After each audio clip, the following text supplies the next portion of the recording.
Good afternoon, everybody. Thanks for coming to join us this Wednesday. We're pursuing our theme here, thinking about the kinds of resources that lecturers can use in crafting these now no more lectures, but learning experiences for students as part of the university's push towards blended learning and towards a platform where students can take more responsibility for their own learning.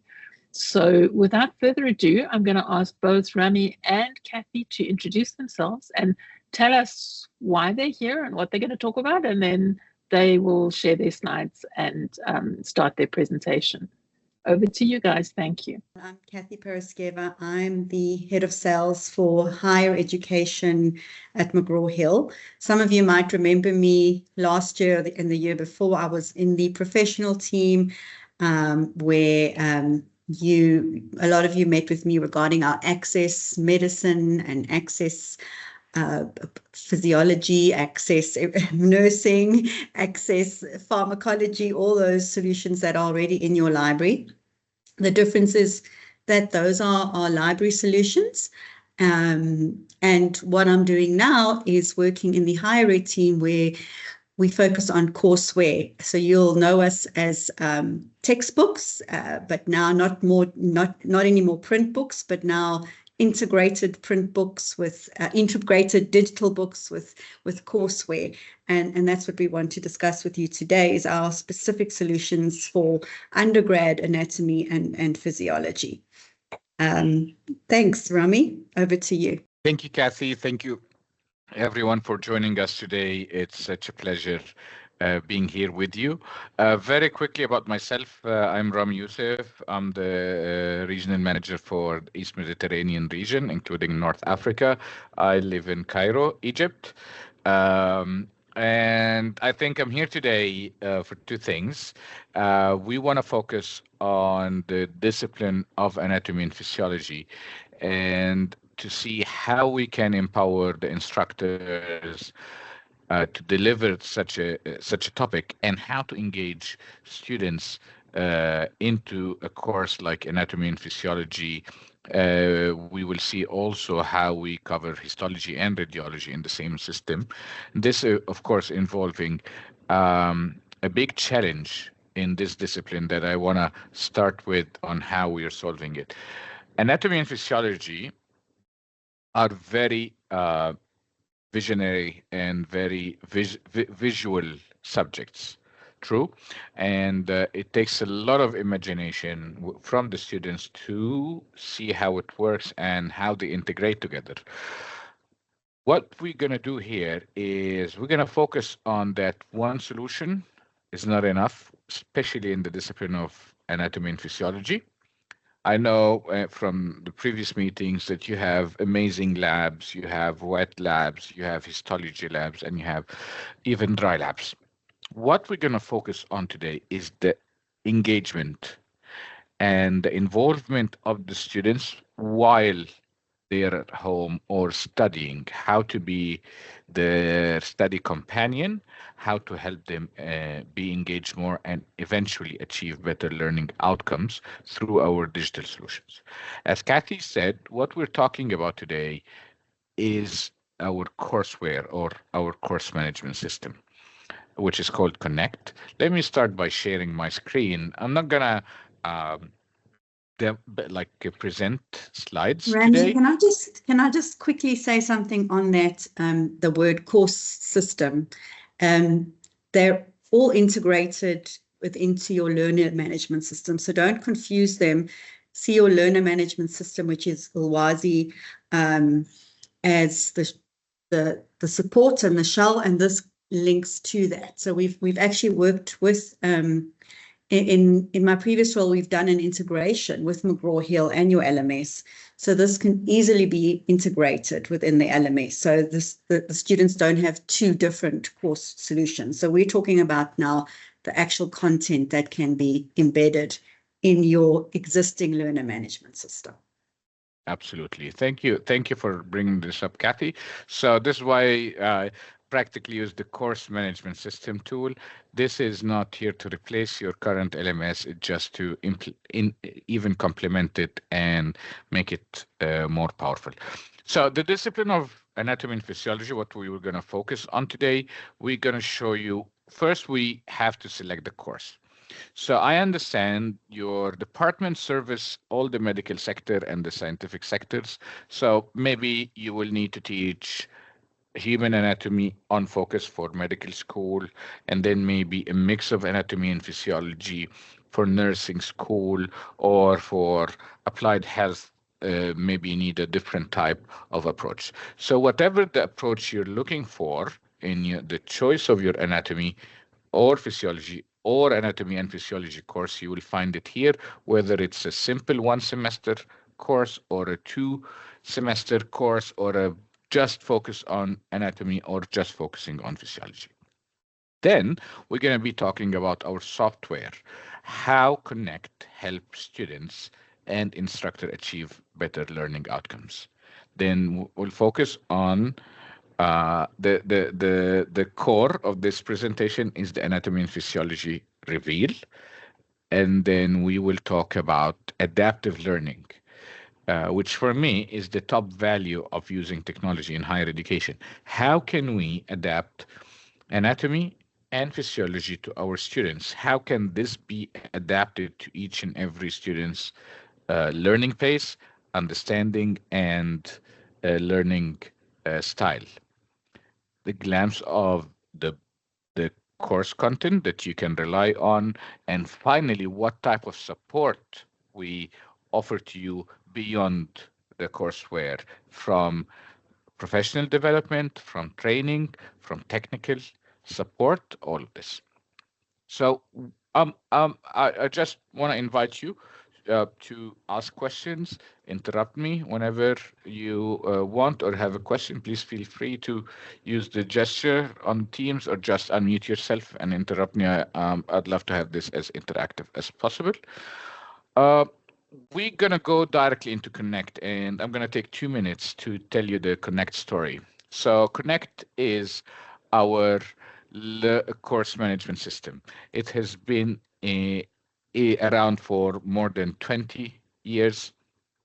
And the reason we created Connect is we are always known, and everybody knows us for our publications, especially in the medical side with the diagnosis and the Lang series and the current series and everything, alongside with other disciplines.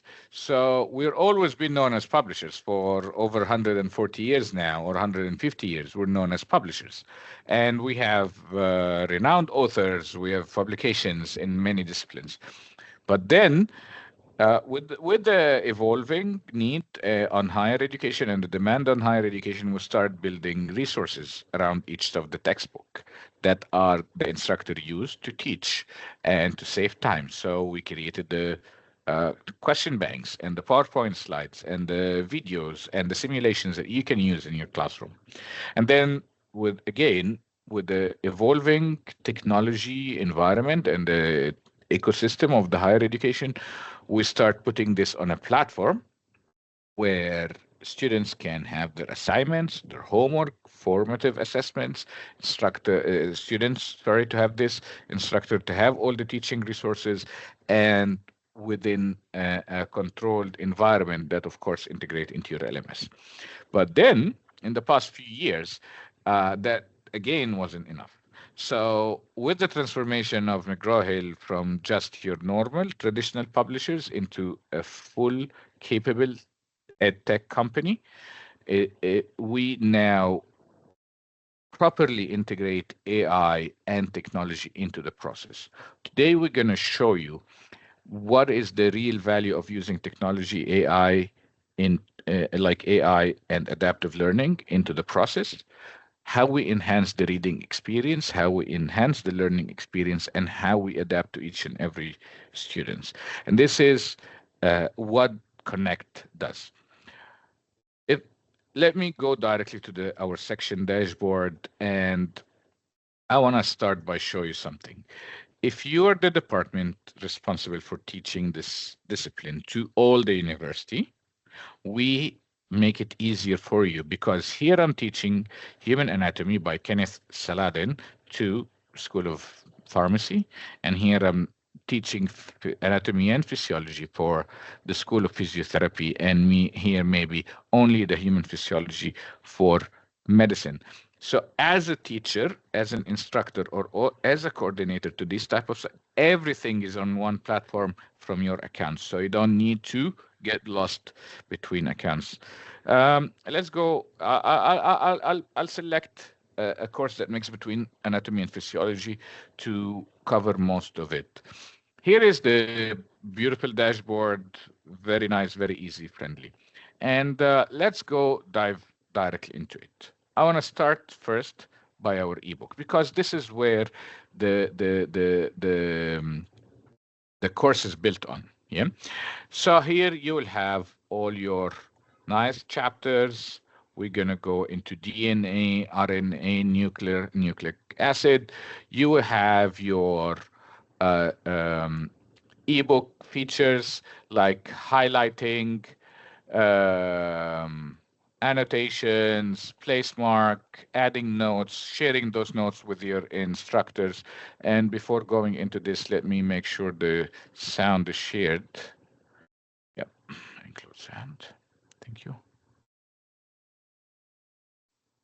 Okay, so, and here maybe I'm gonna ask the system to read for me this part of the text, and I can control, of course, the volume, and I can control in the microscope, pace of it. Biologists of the late 19th century saw that cell division is immediately proceeding.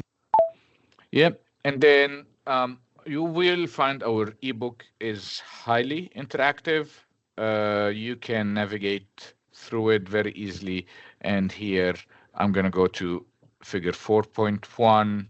It's all hyperlinked, and then we will have the glossary embedded into all our ebooks. So I'm going to find what's a chromosome. It's a complex of DNA and protein carrying. So I can see this, and then I can go back to 4.4 and so on. Of course, it's very highly customizable for my own reading style or my students' reading style. You will find videos embedded, you will find beautiful photos embedded, and of course, tables and link to some of the questions. All of this, let's agree on, it's nice to have, and it's almost available everywhere. True. What the value is, and this is what I'm going to be always focusing on in this beautiful box with the beta under it. What I did here, I promise you my internet is good. This is not internet loading. This is the generative AI in the system, analyzing this paragraph, making it simpler on two parts, on the concept and on the language. So what is the structure of DNA? Here it's explained to me. But I want to focus on this. I clicked on number 1. It took me to the exact part of the book where it referenced this from. Then number 2 and this number 3. So let's pause here for a moment. What did we achieve here by adding this box? Everybody's talking about AI, right? Everybody's talking about AI in higher education. How I'm going to fight it, how I'm going to be friends with it, how I'm going to use it. We believe that with this use of AI, we first have provide to both the instructors and the student a way to always stay relevant to their course. Here, the generative AI, this is generative AI, but it's built inside the system. It's not a general one. It's not an outsourced one. It doesn't go search the whole web or the whole AI. It's designed with what we call guardrailing. And this is a very important term in AI in education, guardrailing, where we build a fence around the AI to actually reduce its hallucination and its bias and inappropriateness sometime. This will always be relevant to your learning outcomes, to your course content, and it's for making the reading experience enhanced, making understanding easier for students and for staff. If this is not enough for me, I can click on simplify. It will simplify it further to me. Again, this is the Gen AI. So it just simplified into 4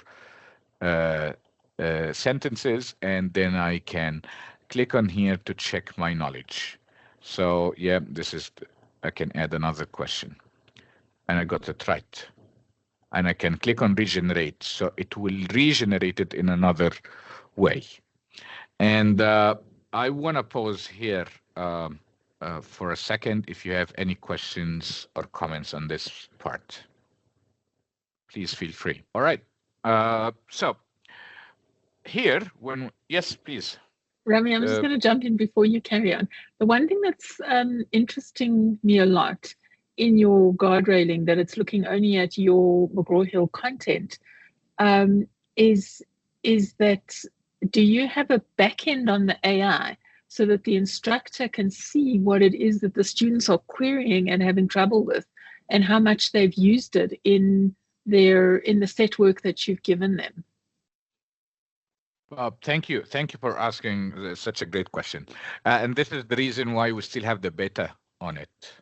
This has been around for almost over a year now, but we still have it in the beta phase because we are still trying and testing things like what you're saying, to give some feedback to the instructor where students are struggling. However, there is another tool that we're going to talk about, which is adaptive learning. It's going to show us very detailed reports on where students are struggling in the same concept. But this one is mainly focused on the reading in the eBook. Thank you for that question. So I muted myself. Here we covered the first thing that we do in a very new way, which is the reading experience. I want you to remember this part, APR module 2, and see where it goes, because this we're going to take us to a very important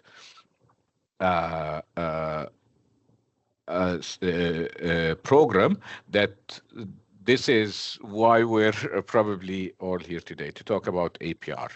So now I just want you to focus that we can link between APR and the reading. Okay. So we're going to switch from the ebook now. Let's go on. So now I have my ebook, I have my adaptive reading, I have my AI reader and everything. Let's very quickly check, what do I have to actually deliver this course? What type of resources? As we agreed, this is a very visual subject, and we have a lot of rich resources to help you. We're starting with the presentation tools, and I think this is the discipline with the most presentation tools available in the McGraw-Hill. For each chapter, you'll find accessible lecture PowerPoints. You'll find Flex Art PowerPoints, images PowerPoints, all the labeled images, base art, animations, and even a game show that you can play with the students. We try to make anatomy and physiology as fun as possible to teach and to learn. So you can imagine you have all the presentations tool you see, that's all downloadable, that's all available offline for you to use in your classroom or your tutorial. Then I know this is everybody's favorite, the presentation tools, but this is what I actually like a lot, which is the concept overview or the instructor manual. With the instructor manual, it shows you what was the author thinking of when wrote this chapter, and the author is speaking to you as the instructor.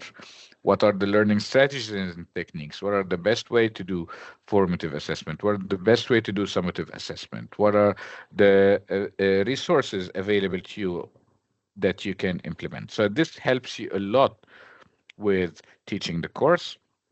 You have the concept overview, then you have clinical applications that you can work with. You have all the caption animations for us in the system that you can use We, of course, have virtual labs, and this we're going to cover later on all the resources available, even because histology is very relevant. You know this more than me, so we even provide you with the human histology slides. All of these, I'm not going to spend too much time on it, but it's extensive resources. It covers everything that you need to teach the course. So now I saw the ebook. My dashboard includes the ebook with AI capabilities, and then we moved into the instructor resources. What do I have to teach my course? Now let's start with engaging with the students. I'm gonna move while we are here on Anatomy and Physiology Revealed. This is obviously a physiology part. It's a DNA structure. DNA is composed of two strands of nucleotides wound around one another in a double helix.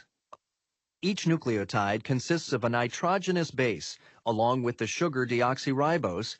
This is some sort of the animation, but let me take you through this system. First of all, APR is a project that is done between McGraw-Hill and the University of Toledo. We built it a couple of years back, and I've been enhancing it since then. It covers the dissection model, histology model, radiation or imaging model, and a physiology model. Let's see how the system look like. We'll start with the muscular system. And I want to start with the head and neck, and I'm going to select an anterior view. And what we see here is a cadaver that I can start working on it by peeling layers of the skin, and then go to other layers and peel it from the first layer of muscles, then remove more layers of muscles, so on. Can you see this? How with the throat part, how we remove those muscles, and then all the way to the skeleton. This is the dissection tool, but how I'm going to learn now. So we'll start with frontalis M. This is where I clicked on, right? It shows me in a different color where this muscle is, what it's named. But let's see more information. First, I need to pronounce it right. We're not native English speakers, at least for us. Not everybody speaks good English. And frontalis muscle. So this is how it's pronounced. And then I can see where is it and how it looks like from a different view on the human body. And I can see what's the action of it. So here, this muscle works for the elevation of the eyebrows and the wrinkles, skin on forehead. I can play this. It will show me, how the muscle contracts. When this frontalis muscle contracts, what happens? It helps me elevate my eyebrow. Or on the forehead. So now I see the full human, and I can play the animation.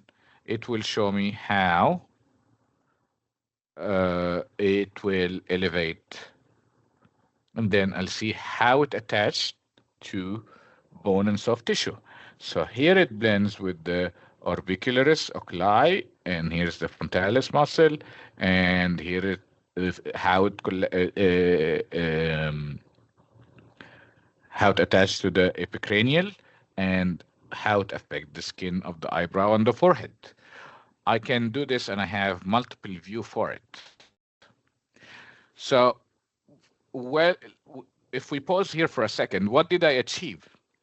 I am learning anatomy, and I learned where its place and its function in the human body. I can identify it. I can hear how to pronounce it, and I can even understand its function. So now it's the first shift into physiology.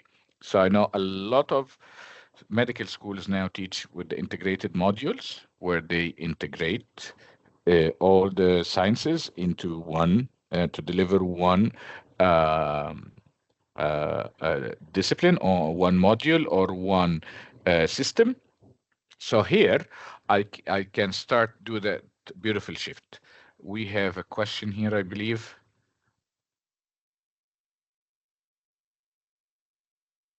Please go on. I think somebody had a question. No? Okay. So this is the first part where I can do this.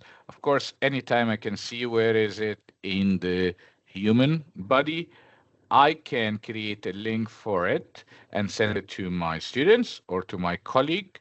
And of course, all of this is customizable and person. This will be my own account as a student or of course as an instructor. Then there are so many options here that we're going to cover in the training, but I think this is the most valuable parts of it. Then we're going to move to the 3D model part, and I'm going to stick to the head and neck for now. Now I'm going to see the orientation of it. I'm going to play around with it with the 3D model, right? And then I can remove the skeletal system. See how beautifully I can see the nervous and the cardiovascular system and the muscular system floating. Or I can remove.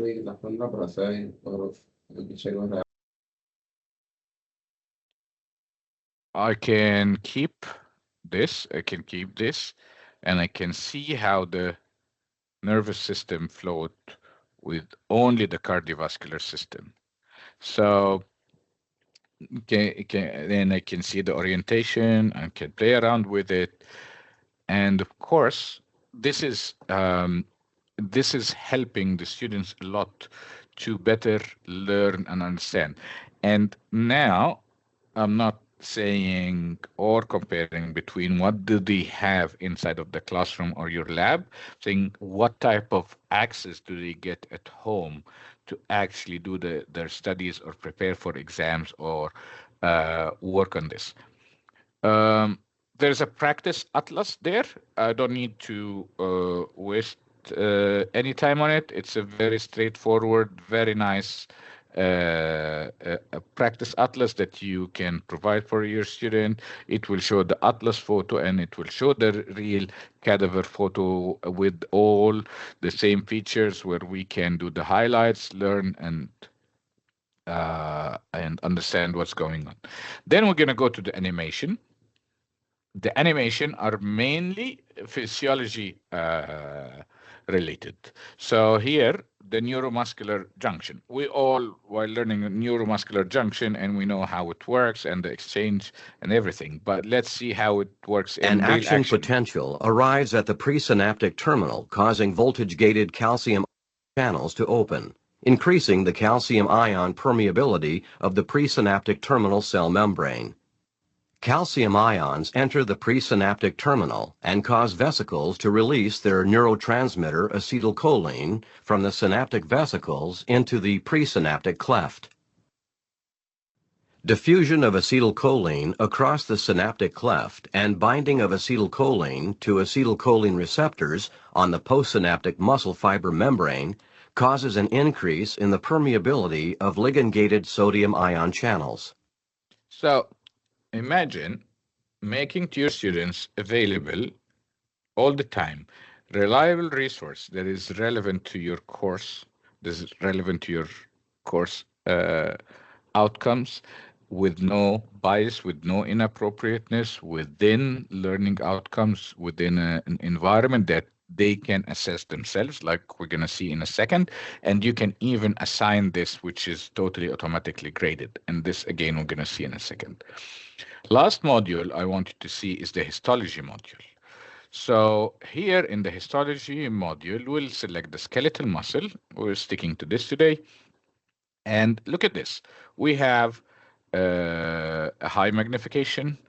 I can see where's the A band, where's the I band, where's the nucleus, and it stains. Everybody who studied or teach histology know the staining process, How long does it take? Here, you can even change the colors of the stain with just a click.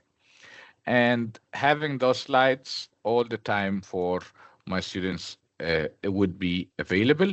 And I, of course, have all the regions, all the organs, all the systems that I can switch between. If we look here at the cardiac muscle fiber,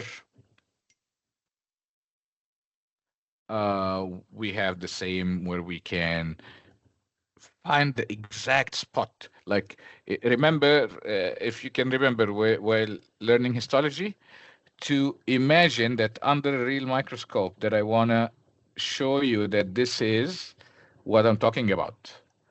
The intercalated disc. I even got it wrong because I couldn't see it. But now, with the staining options, which the options are available for me, I can change it and I can learn where exactly what we're talking about. If we switch the skeletal muscle, of course, right away we'll have the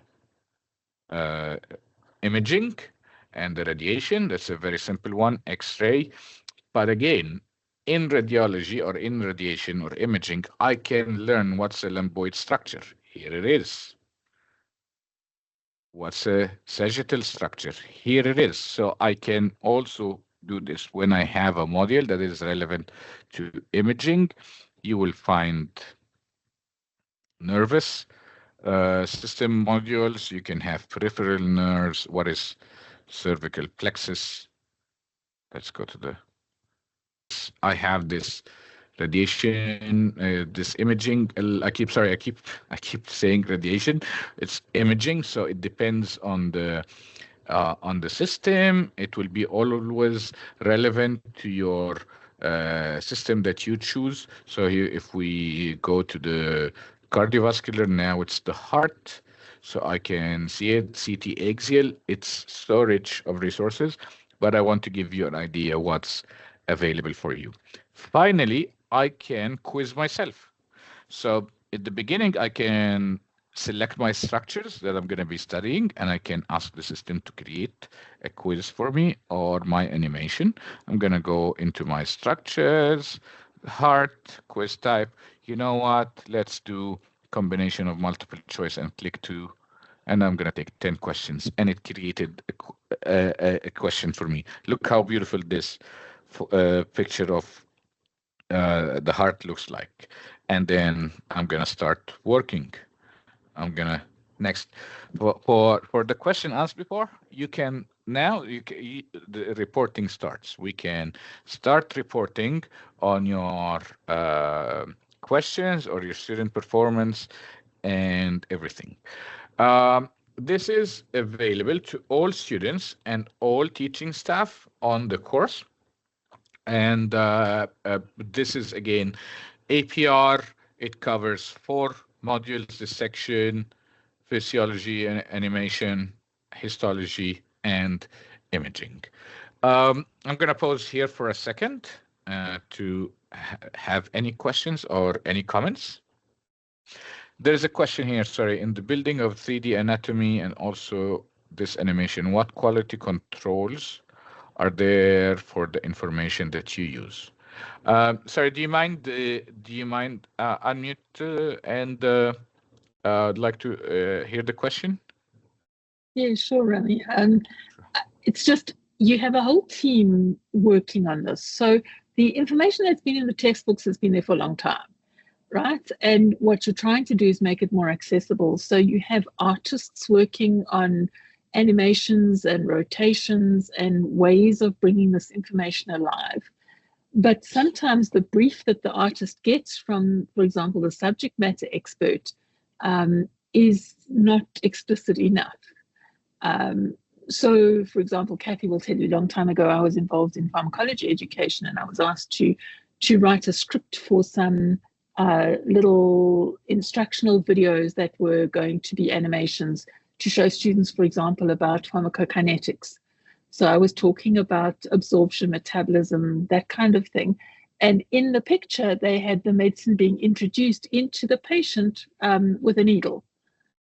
And straight away I said to them, no, you can't be doing that because we're going to be talking about absorption. It has to be orally ingested.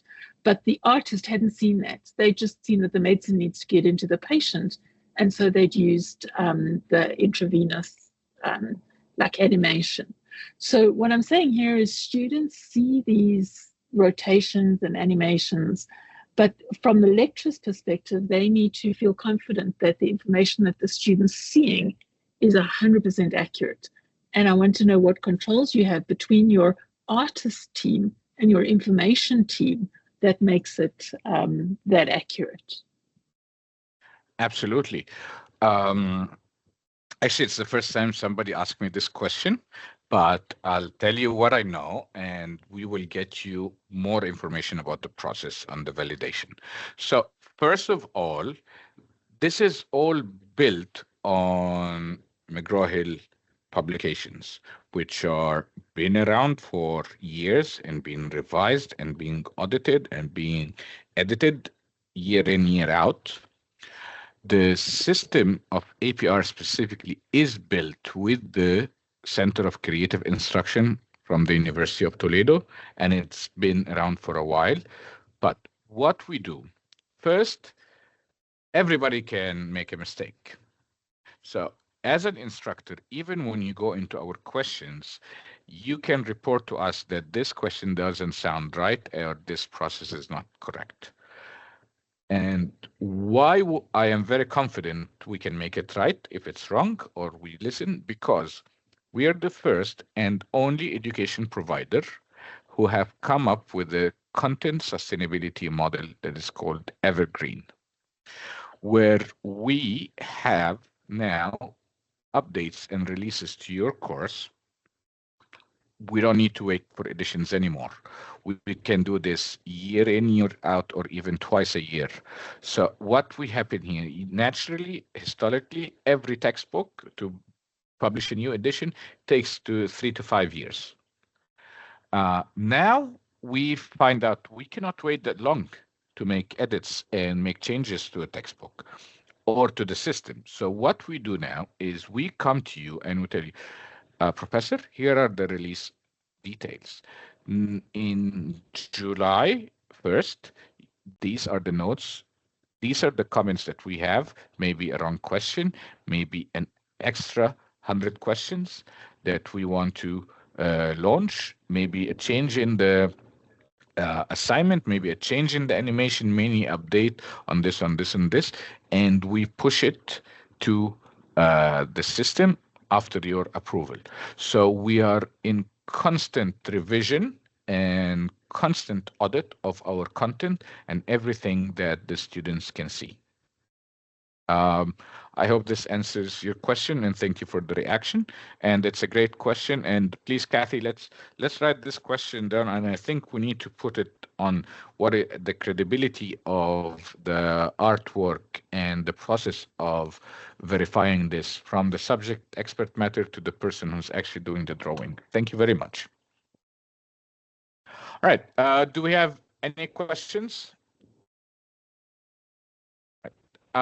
If you are okay with my pace, please do a thumbs up. If you want me to slow down a little bit or you want me to go faster, please do a thumbs down or anything else or a raise hand.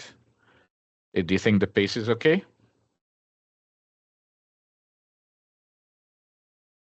Thank you. All right. So now we've covered the coolest part that we have in anatomy and physiology, which is APR. It's a brilliant system.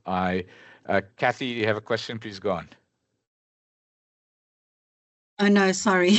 I was just saying your pace is correct. All right. Brilliant. Thank you. Thank you. And there is a question in the chat.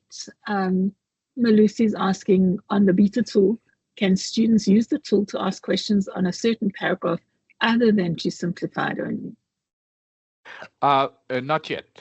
We are actually in the development team. We keep asking ourselves what to add and what not to add. So we're trying things and we're removing it. What I'm going to show you, so it's not asking questions so far. It asks to simplify this and simplify it further. But because it's a beta tool, we keep getting feedback from teaching staff and students and evolving the tool. But so far, it's only asked it to simplify. We did APR, we did the eBook with its AI reader built into it, and we did the instructor resources.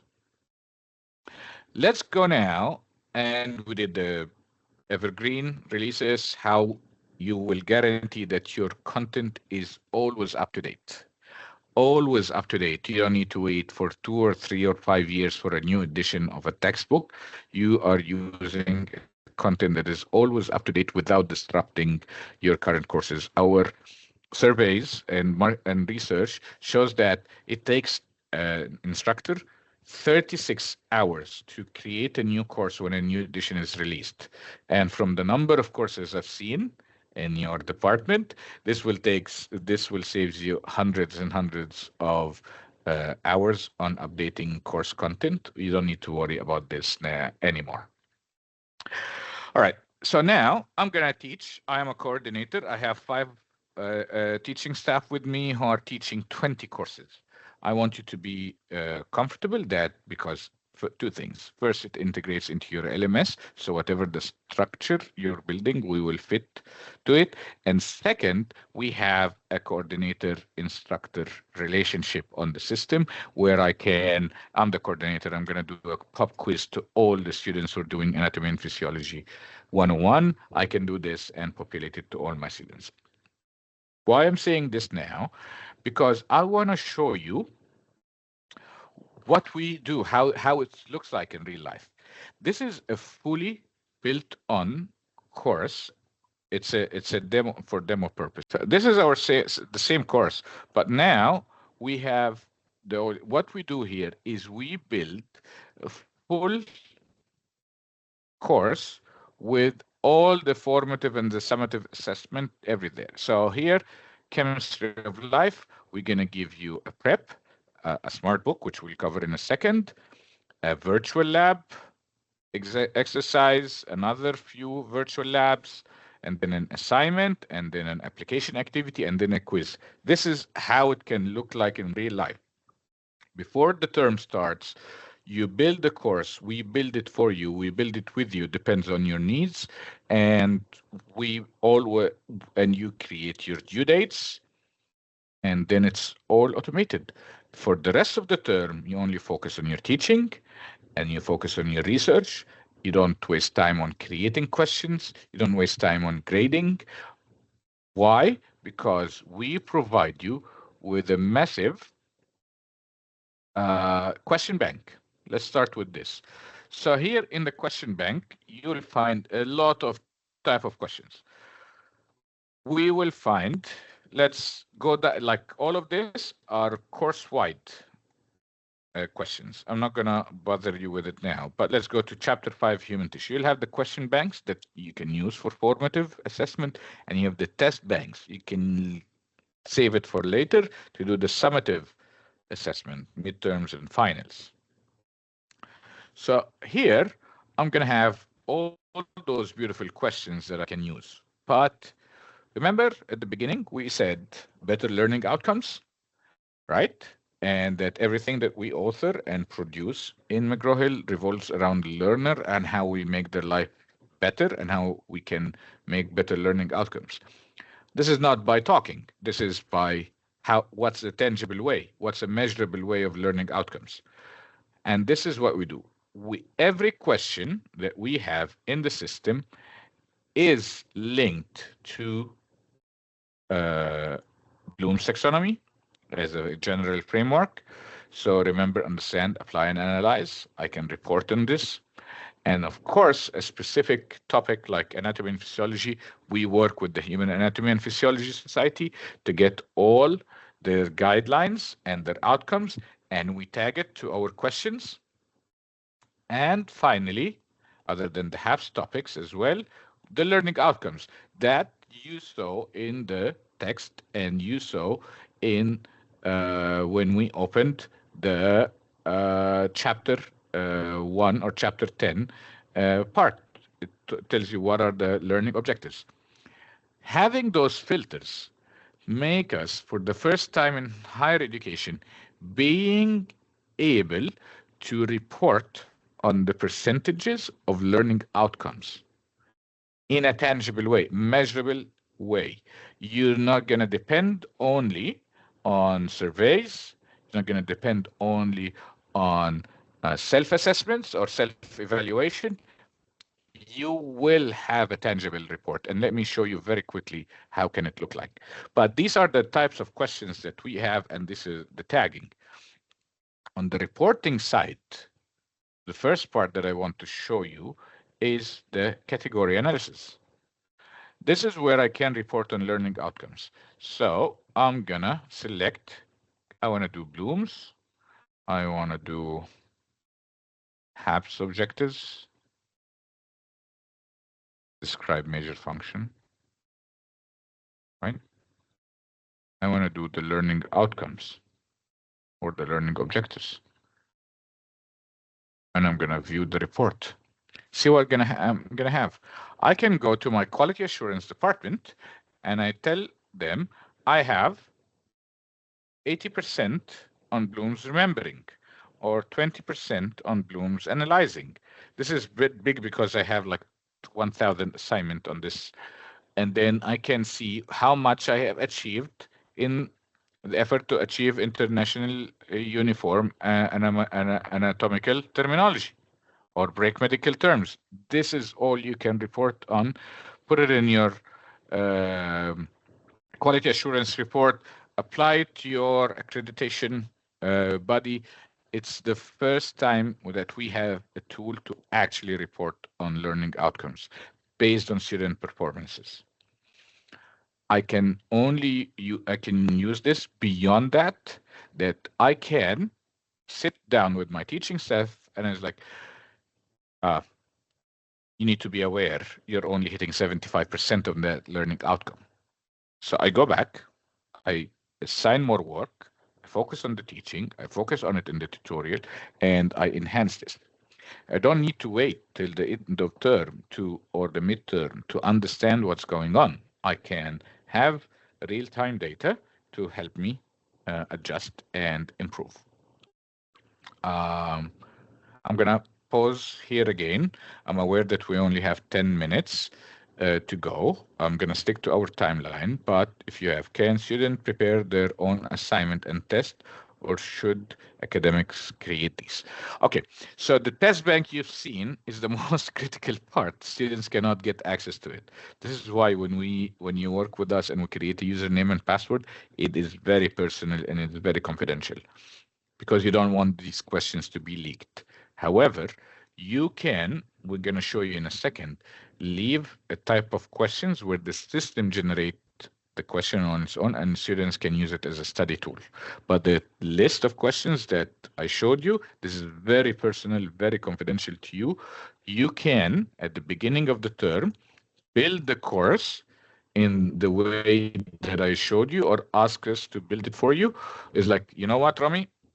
Kathy, I want to have those 10 chapters this term. I want to have in each chapter 2 practice test, 1 homework, and a sample quiz. And we build this together, and then it's automated. Students can work it, and when in the settings, you can allow the questions to be worked over and over again by students for practice. On the APR, they can quiz themselves. On the AI reader tool, they can quiz themselves. And finally, I'm going to show you, for me, the cherry on the top, which is the adaptive learning. Are there any questions?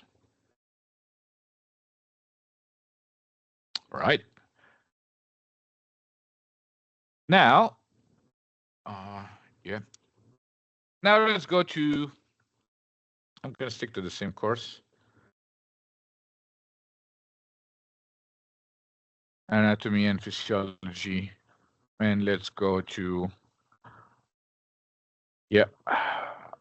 SmartBook, the muscular system. What we're doing here Let me show you this. So SmartBook is our adaptive learning tool embedded in Connect, and luckily it covers anatomy and physiology, such a tough subject. What we do here is when you create this type of assignments, you don't actually select the questions like the page we just saw, not like the question bank and the test bank. Here you select concepts, and these concepts are built again relevant to your class, relevant to your course outlines. But it is not, let's see how we build it. It is not, you don't choose the questions, you only choose the concepts. So here, I want to show you quickly how I created. I was planning to show you directly how it works, but I think now it's more relevant. Bone tissues, going to continue. See here in bone tissues, we have 70 concepts in this chapter based on that text. So that means if I'm in another text, it will be a different approach. But introduction, blah, blah, blah. What's bone development? I'm going to teach this now. Probably I don't want to. And the bone disorders. I don't want to do this. Or you know what? I'll keep the bone disorders and I'll keep the physiology part of it later. Okay? Then I click continue. This is how I create the assignment. Assignment is created. What does that mean? Why is it created? It's created because now I selected the concept. The system will create the questions based on this. Why? Because it's adaptive. What's going to happen in an adaptive assignment? Back to the page we were on. I want to start this again, the muscular system. Here, it will tell me, Ramy, your instructor assigned 38 concepts for you to study. It takes up to estimated time of 58. Estimated because it's adaptive. Every student will do it on a different time, on a different pace, according to their understanding.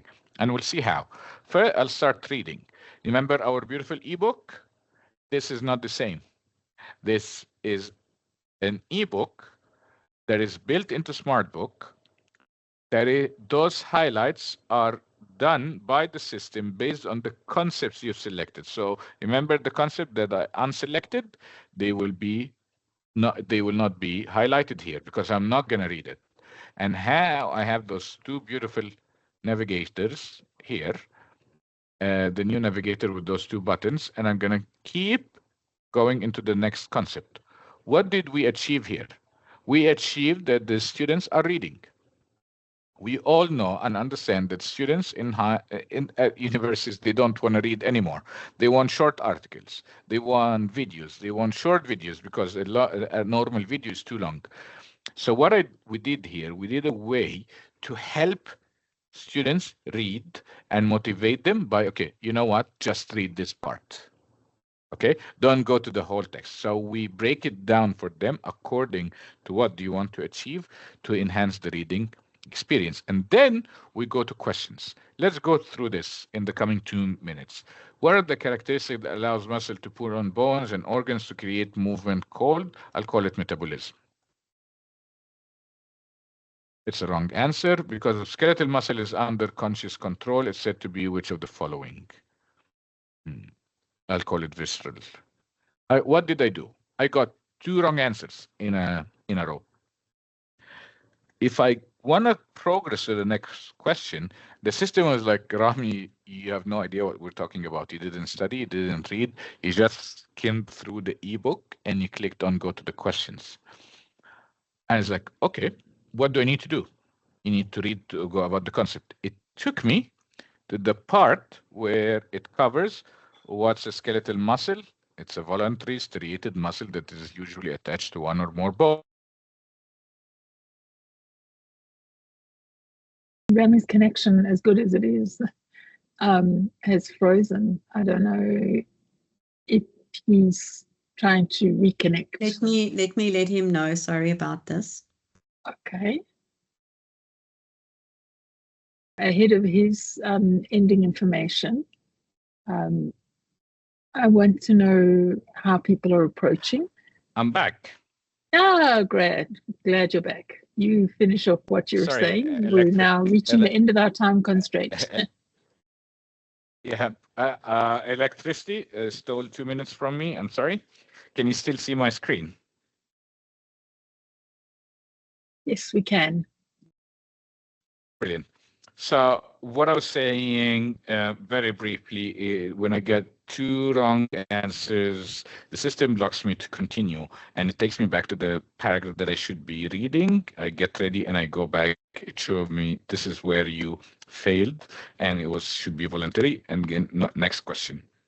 In the meantime, how we achieve adaptive learning is that Hisham and Kathy, one of them is in concept 2 and one of them is in concept 3. And in that very simple, straight way, we achieve adaptive learning in Connect.